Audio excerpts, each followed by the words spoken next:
let's talk about polar coordinates. So before we talk about polar coordinates, let's make sure we know what we say what we're doing when we say rectangular coordinates. That's probably what we're used to. If I ask you to plot the point 2, 3, you go over 2 and up 3. If I ask you to plot the point -2, 3, -2, 3, right like that.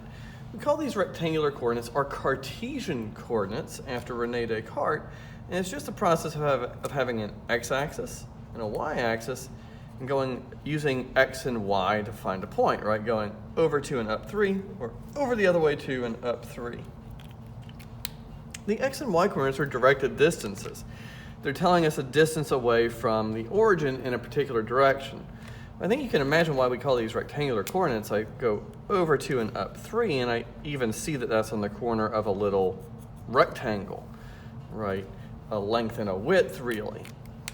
In polar coordinates, instead of getting an x and a y, we're given an r and a theta. R is a directed distance from a point called the pole,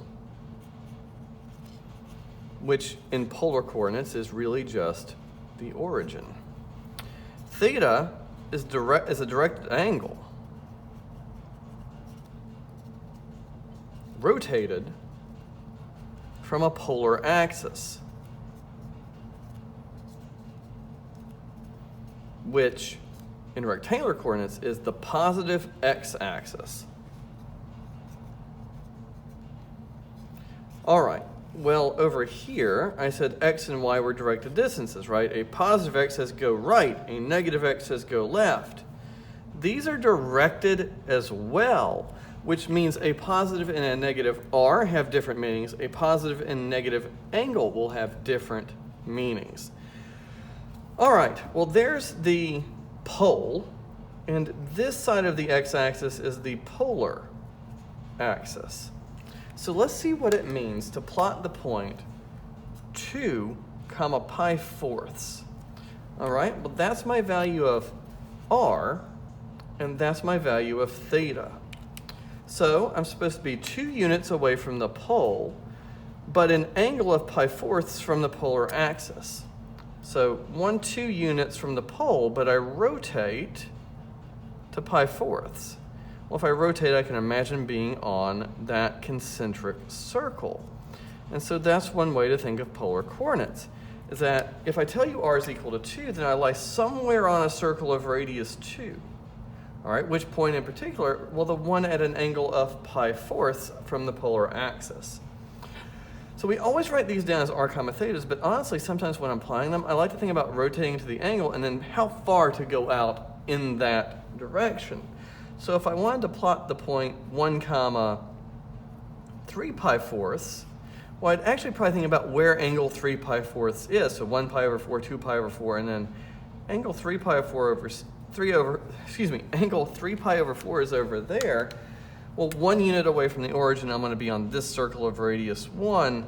I must be talking about that point right there. That point in red is the point 1, 3 pi over 4.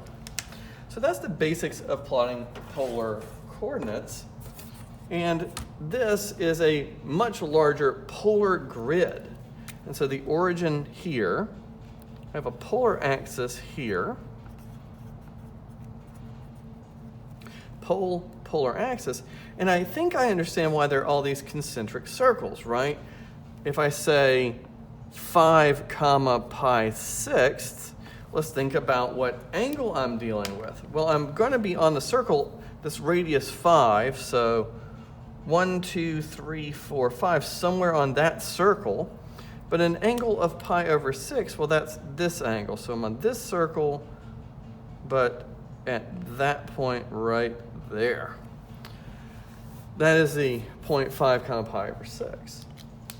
Well, what if someone said 5, minus pi over 6, right? These were supposed to be directed angles.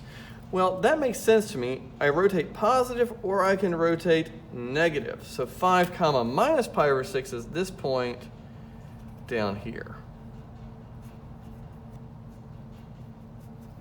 All right. Now we just need to figure out what a negative value for r would do. Where would minus 5 comma 1 pi over 6 be? Well, r is a distance from the pole. Pi over 6 means I'm at this angle, but I realize that there's another side to that ray. And so if I think about it, that's positive 5. The most reasonable thing to make minus 5 is down here. 1, 2, 3, 4, 5. At this point, when I have a negative r, I reflect my point through the pole.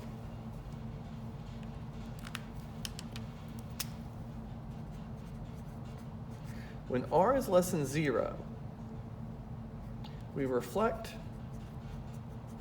through the pole. We can take this as a definition of what to do when we have a negative value for r.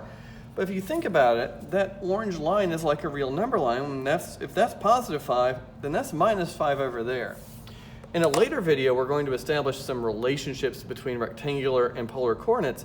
And this idea of reflection makes those relationships hold up for every possible value of r and for every possible theta.